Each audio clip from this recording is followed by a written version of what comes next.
afternoon, and welcome to the WBC Faster Together LinkedIn Live series.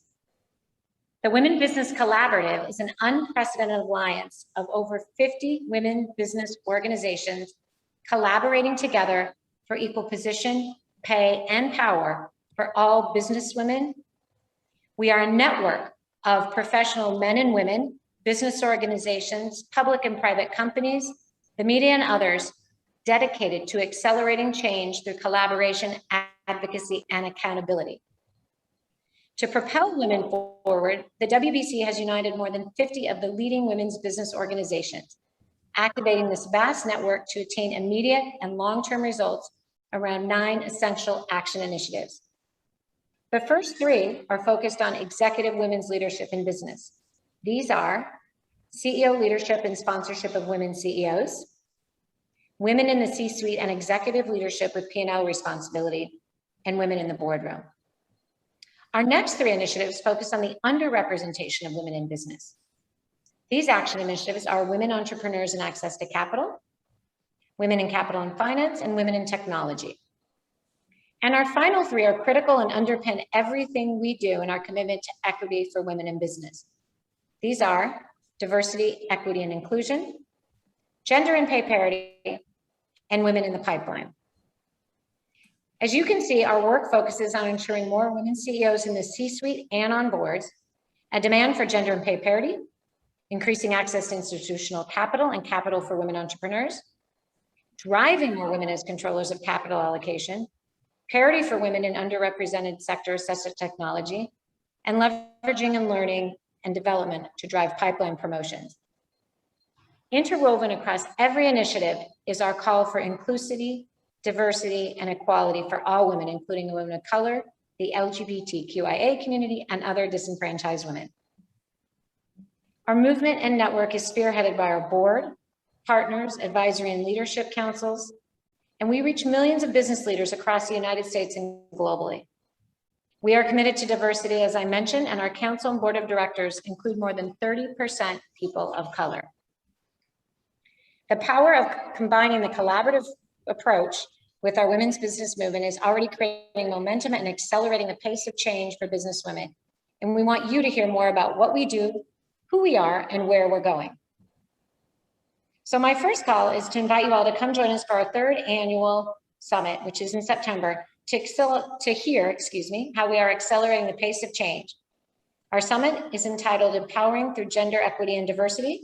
It will take place September 21st and 22nd. The summit will recognize 8 CEOs of some of the largest companies in the Fortune and Russell indices who are leading change to advance diversity. These include BlackRock, State Street, Dow, Progressive, Walmart, Siemens, Procter & Gamble, and General Motors. We are also honoring 6 trailblazers whose leadership and innovation have created new pathways to change for their communities and beyond. These include the Secretary of Commerce, Gina Raimondo, the Sunda Brown Duckett, the CEO of TIAA, Magic Johnson, the CEO of Magic Johnson Enterprises, Indra Nooy, the former CEO of PepsiCo, Lily Ledbetter, the activist and author, and Joey Ryman, founder and CEO of Brand New World Studios. In addition, at our summit, you will hear from key WBC partners, champions, sponsors across industries and sectors on how to best create equal position, pay, and power for all businesswomen. This includes topics ranging from DE&I to how to build leadership across technology and healthcare to building our movement. This is where we are today to talk about how we're going to build our movement with 2 of our key stakeholders. The WBC, as I mentioned, is a true collaborative of men and women working together. We have over 40 men who are part of our movement and key stakeholders. And recognizing the men and women, individuals and organizations who are working together to accelerate progress is critical to how the WBC works.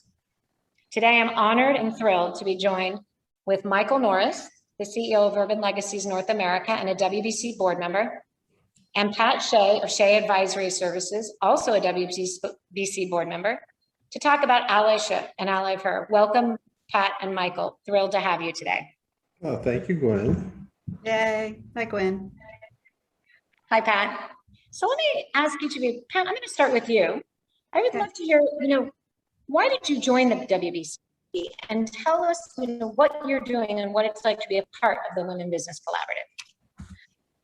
Thanks, Gwen. I'm excited to be here. And Michael, it's always good to be with you. You too. I think I was born with equality as my calling.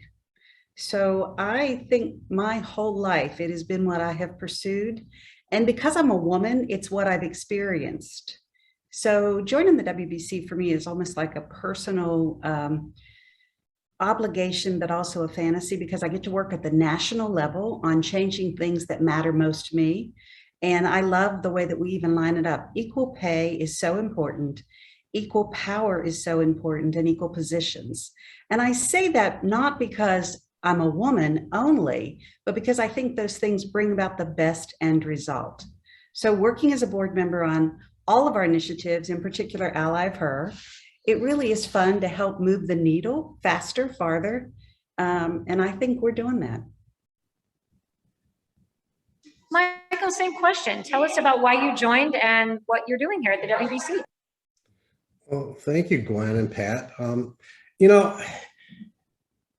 My experience in the past has been, with many, many great organizations that I've had the actual privilege to be part of.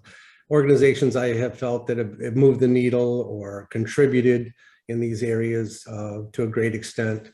I ran a company that basically had many recognitions for DE&I long before it was basically as mainstream as it is today. But this organization in particular excited me, and I feel our work is starting to just really have an effect by the fact that we're able to promote that equal pay power position for women and include them more and more in these leadership positions.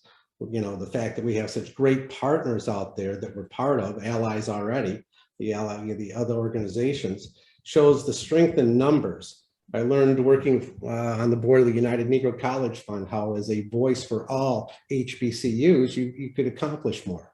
And being here and the fact that we're able to promote, track, have these 9 action initiatives that actually address some of the systemic issues that have to be worked out to get us to equal pay, power, and position. It's an organization I feel that's kind of the next generation of how do we actually work on and solve. So putting our time, effort, talents together, whatever we have to contribute to an organization like this is where I was really attracted and excited about what we're doing. So tell me, Michael, too, this, what this Ally of Her program and what we're talking about today is a little bit of men and women working together. It's also part of building a movement. How important is it, do you think, that it's men and women, and this isn't just sort of the women's only network? Can we talk a bit from your perspective? And Pat, I want you to jump in on this as well. Well, I think it's critically important. Men have a role to play. And I think, obviously the role has been too much dominated by men over the years. The more we include women and the more leadership positions that women take, the better decision-making processes we have. We become a better company, a better family, a better society. Every contribution there is equal. 51% of the population are women. And I think the mistakes that, have been made in the past and will continue to be mistakes made in the future, but, by promoting women and being an ally to them and helping just from a position of equality rather than anything else makes us a better society and a world that I personally want to live in for my family, for the female people in my world, all of those type of situations just get better because of that. So Gwen, let me add to that. Yeah, I was gonna say, come on in, as you were born for this. I was born for this, and I was talking to a very dear friend of mine. She's an expert in diversity and inclusion. Her name's Brittany Cole, and she said this, and I wrote it down. Her quote is, "When having an equity conversation, it is always wise to include those in power who hold the status quo in place." I just thought that was brilliant. And so, I work with a lot of entrepreneurs. I've had a lot of experience trying to raise capital, and that is a great example. Less than 3% of capital goes to women from VCs every year right now. If we don't bring the men in charge of that arena to the table with us, it's going to take us decades to make changes. But if we can get the power brokers in the world of private equity to support the 9 initiatives of the WBC, it will go faster, smoother, quicker. And we really need those men as our partners. And what was fun is when I walked into the WBC and met men like Michael and others, we have strong allies. We already have it going for us. Recognizing it and really making it part of our strategy, embracing those who hold leadership positions today it's just good business.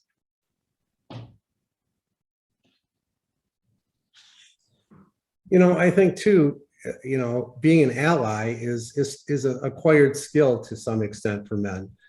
Our job in the description you just gave, I think, is a situation where we need to learn additional, skills and being an ally and not rushing in to solve the problems. Or women don't need rescuing. We don't need to overpower or act like we're doing a favor. Or that's not what we're trying to say here. Being an ally here simply is that countries need allies.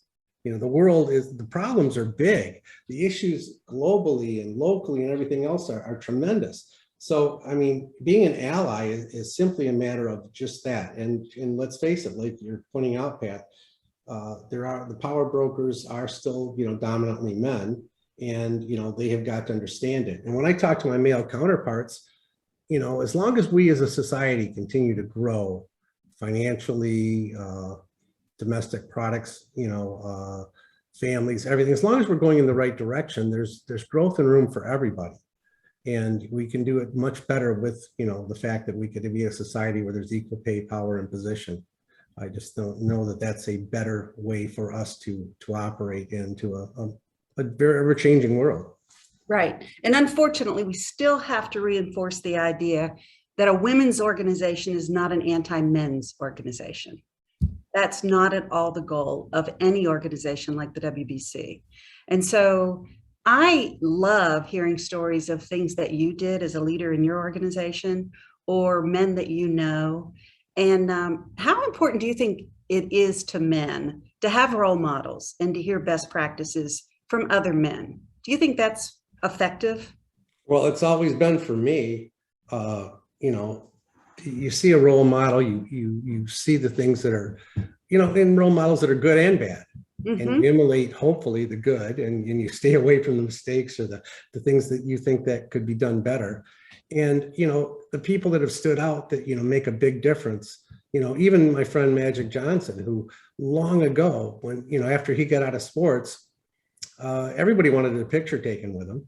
Everybody wanted to, walk up and say hello, but he couldn't get a loan. He being a minority and being a man, and women face the same kind of issues, but he was a great leader. In fact, if you look at his statistics on the basketball court, his assists and his basically setting other people up is from his position as forward, made his team a winning team. So you can find, real lessons from real leaders out there. And eventually he kind of persevered and has turned out to be one of the most successful inner city, basic investors. And that $1 trillion market that everybody ignored, he proved works. So there's lots of examples of people out there that men who are examples. And if you take the good, you'll learn a lot. Stay away from the bad, you'll make better decisions. Great example. You can offer those up.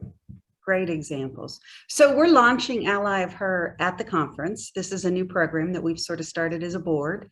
I think our board's agreed that we want to make sure 10% of all those, a minimum in 2021, of all those who are involved in the WBC are men. And so I think it's going to be fun because, like I said, there's already plenty of guys who are working on every one of our 9 initiatives. And just to put a spotlight on those gentlemen, to let them be the role models for others who we want to invite into the WBC is really important. And I have experiences watching both good and bad as well. And it is so wonderful to see a true sponsorship, a true ally of men, ally of women relationship, where both people, the male and the female partner, benefit from that agreement, that a partnership, that focus on advancing the organization while the individual's being advanced. So I am excited that you're part of this. Oh, What do you think? How do you think the rest of the WBC will respond? And how do you think we should best identify and recognize those guys who help us every day? well, I think just including them is recognition enough. I don't think we need to go out and recognize men for doing the right thing or you know, some special anything. I think what we do is we become allies. Everybody does their part. And that, you know, I know the other men, Robert Reese, for example, on our board, CEO of the forum, CEO of Forum, basically he's so busy, but this is the movement, this is the organization that he spends his time doing and promoting and helping, because he honestly believes that this is, you know, where we need to be. And what's the end game? The end game would be a position of life for all of us where men and women, we're not talking about equality or position anymore. We just are. Yes. And the accomplishments are the goals of which our society and world needs to be done at the time. So that's where we need to get to. I think just including men in something very important and recognizing that, you know, they can be a help is enough as far as I'm concerned. I don't know how everybody else feels, but. Oh, I think you're right about that word. That's probably the wrong word. But the thing I do want to do is put a spotlight on how they are behaving to support us in this initiative. Because a lot of men don't know. They sort of go, well, of course I'm an ally of her, and then they shut it off and turn it down and don't do another thing with it. So really being able to see. But the best news, I think, for all of us is the data is behind us, that when women, great women, are allowed to lead, when great people of color are allowed to lead, all the numbers are better. The bottom line, customer satisfaction, employee retention. So it is a tremendous business strategy. It's absolutely critical. And if you don't, just look at all the companies out there who have had to turn to women to save them. And there's, you know, and all the mistakes that have been made because the focus was just not as broad as it needed to be, including the people. All too often, we've had male leadership in organizations that were even basically for women, and those decisions have proven over time not always to be the best. And I think that, you know, it's only fair that we are in a position where decision-making gets to be equal. We have the input and we can correct these things. I mean, it's just, it's pretty simple that the fact that government runs better with input from all sectors. Everyone has a voice and people are represented in companies, families, organizations. I just honestly, in my heart, believe that the way to go here is the more inclusion we have, the better we will be, and it takes everybody. I agree. So we're excited because on September 22nd at 2:45, we will have the Ally of Her panel. We have some amazing men on that panel, including Mahmoud Khan and Damon Henninger, David Fischette, Matt Carter, and Jonas Priesing. It's really going to be fun to hear what they're doing to push the needle and advance this cause in their organizations, and learn more about why it's a passion of each of them to bring about equal pay, equal power, and equal positions for women. I really think it's fun to get to work with you, Michael, to get to be part of this initiative, to get to work with Edie. I mean, Edie is such a visionary leader in this space for women and for all of diversity and inclusion. It's an honor to get to sort of almost be an understudy under her leadership. Well, I think recognizing the board in general is a wonderful thing to do, because they're giving so much time, energy, effort, and all of their talents are being contributed. Edie, anybody who knows she's a force of nature, and Gwen is an unbelievable organizer, leader, and you, Pat, working with you and the other women on this so far have just put us in great positions in reality to advance this cause. And, you know, we're just contributing what we can. Yes. You know, we're not, you know, we're not in a position to do more than that. And, you know, that's what we're just trying to do. And we'll learn a lot. I'm learning a lot every single day from all of you. I appreciate that so much. Well, I think we have Gwen back, but I am certain that now is the time for the best leaders to stand up and show up. We need leadership more now than I've ever seen in my whole life. So let's go, ladies. Issues are out there. There's plenty to work on. Hi, Gwen. Absolutely. And sorry that the internet went out in the entire area for a while, but I think what is important is what you both said about the time for leadership, the time to lead through a variety of issues, to build the movement. And what I really like about the conversation is that we're doing this together. This isn't people in silos off to the side working on something that only impacts them individually or them collectively. And this is exactly what we're going to talk about at our summit in September. And that's what I wanted to sort of close to say, join us, join the WBC, the Pats, the Michaels, all of us, over 400 champions working together to drive equity, starting with gender, moving through diversity. But also join us at the summit to hear more from experts and thought leaders, to understand the data, where we are. What does leadership look like in 2021? Also, we want to talk about the tools and best practices driving gender equity and parity. I know one of the things Allies of Her wants to do, Pat and Michael, is really speak about what are these people doing? What are we doing together? What are these practices? What concrete things have we done to drive impact? So as we close out, go ahead, Pat. Well, Gwen, I just want to add, I've had a lot of people say to me, how do I join? How do I become an ally of her? And the answer is so simple: do the work. Join the movement and do the work. Help us move the needle. It's not an award, it's an action. And we need a lot of support and partnership as we change all of these numbers in the future. Absolutely. And Pat, that's the perfect message, because that's what I was going to say. Come join us. Come work with us. Come work across the movement with these organizations, with these 400 champions, and come to the summit. Register for the summit. You can find all the information of the summit on our website. I know Erin's probably putting this in the chat, but this is what we want you to do. Come hear from more of our leaders, hear from more of our champions, hear from the 8 companies, the 6 trailblazers, the additional 10 companies. And what are we all doing? Where are we going? And how are we going to get from 8% women CEOs to 10 and 25% CEOs by 2025 and 2030? But that's all we have time for today. I'd like to thank all of you for joining us. I'd like to thank Pat and Michael. Thank you. Thank you for being a part of the WBC, being colleagues, friends, and champions with the WBC and with myself. Thank you all for your patience as the internet disappeared. But join us next week on August 19th, where we're going to talk about diversity, equity, inclusion. And invite your friends, invite your followers. Pat and Michael, I want to give you the last chance to say thank you and a call to action for everyone in the audience. Michael, start with you. Well, I am going to spend my time continuing to contribute any small way that I can, challenging my male counterparts to, participate and call to action on numbers speak louder than anything else. And we have to measure the, positives we're doing. And if I can encourage them to do that and become just allies. Just allies. Just allies. I love it. Pat? I would just say join us. The world needs the best leadership it can possibly muster at this time. And we are an extremely welcoming and brave, courageous organization. And Gwen, it is always a pleasure to work with and for you. Thank you, Gwen. Thank you. Thank you. And everyone, follow us at WBC Collaborative on Twitter and LinkedIn, and have a happy Thursday. Bye, everyone. Bye, everybody.